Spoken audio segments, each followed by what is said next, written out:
Hello and welcome to the Jerusalem Post-Election Arena. I'm Gil Hoffman, and we have here today Yuli Edelstein, the Speaker of the Knesset from the Likud. Thank you for being with us. My pleasure.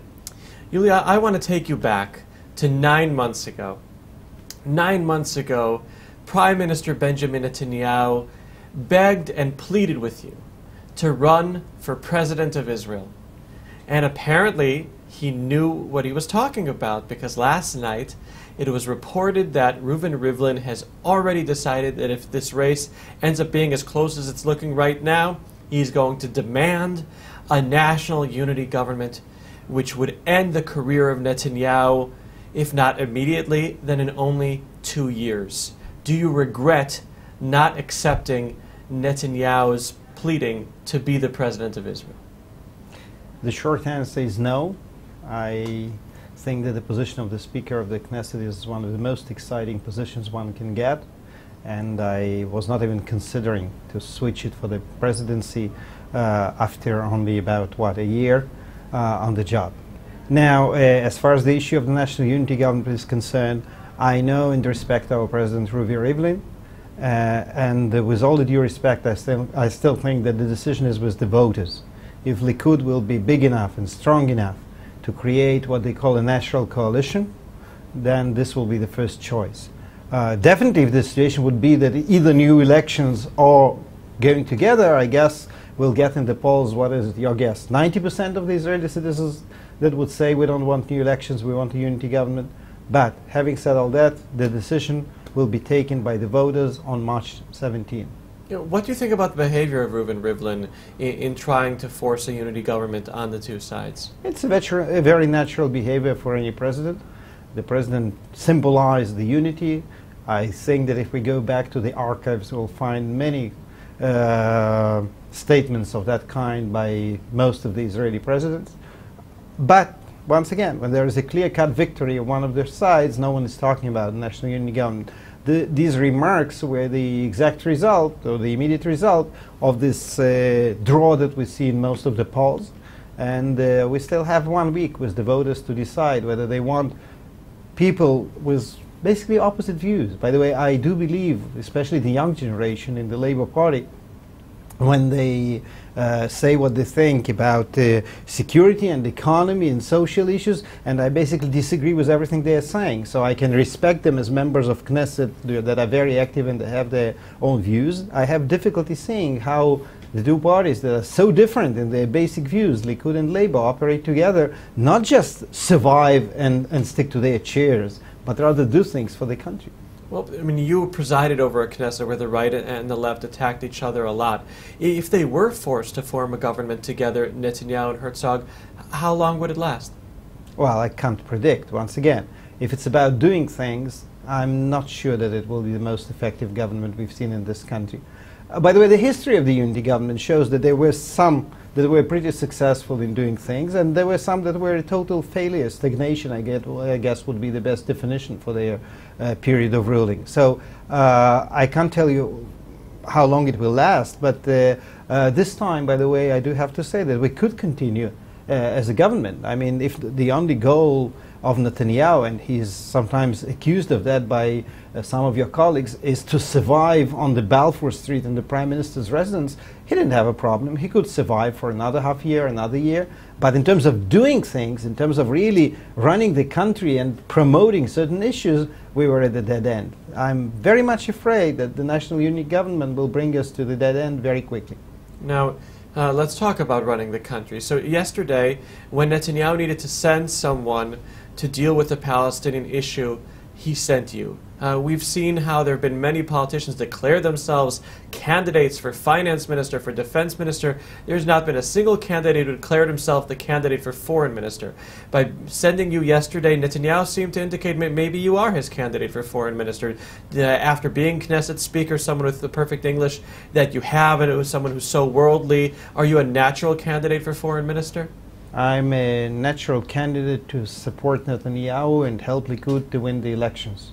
After that, there will be, and you started with that, very difficult, I would say, challenging coalition negotiations.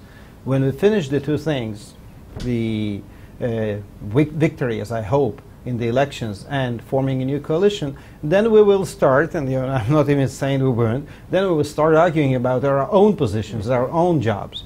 But I think that the situation is not ripe even to start discussing that. Okay, so you spoke yesterday on the Palestinian issue. Please explain to people watching this, what is Netanyahu's position on the Palestinian issue? Because even after we received 3 different statements yesterday from various bodies of Likud in the Prime Minister's office, I don't get it. Well, the situation is very simple. Netanyahu believes and he understands that all these statements, by the way, some of them he made himself about the support of the idea of the two-state solution, are irrelevant because of the situation in the area and because of the Palestinian position. So it's very interesting to play ping-pong with ourselves, and you know that I'm fond of playing ping-pong.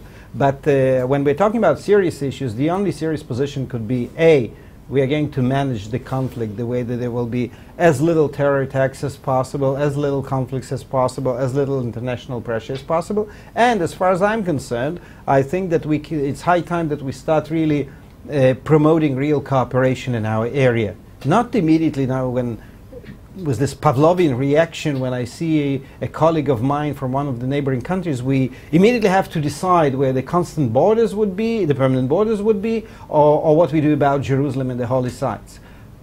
Instead, I would offer, and Likud would offer, cooperating on water resources, agriculture, environment, all these issues that are important for both constituencies, not instead of the future negotiations, but in order to create a different atmosphere. Right now, you can be in favor of 1 state, 2 states, 15 states. It doesn't take you anywhere. Okay, well, we have coming up in another 2 weeks, Abbas will turn 80.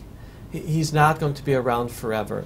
If the situation changed and there was a Palestinian leader who had not rejected proposals time and time again, you still think that Netanyahu would form a Palestinian state in negotiations with that leader?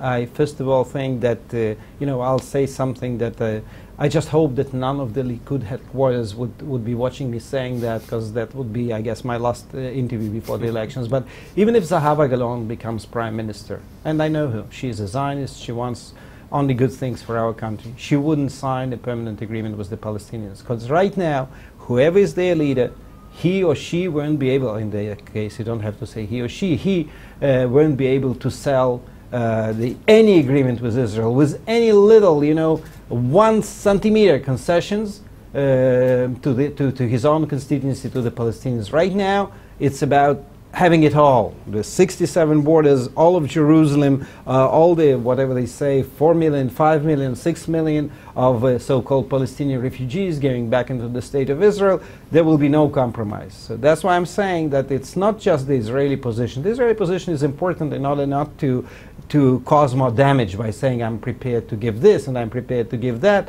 But in practical terms, I don't think that during the coming term Netanyahu will be challenged with this huge challenge of what exactly he says about the permanent borders and what exactly he says about Jerusalem. Is just not likely. Well, now this issue has become an issue in the campaign, which was very unexpected.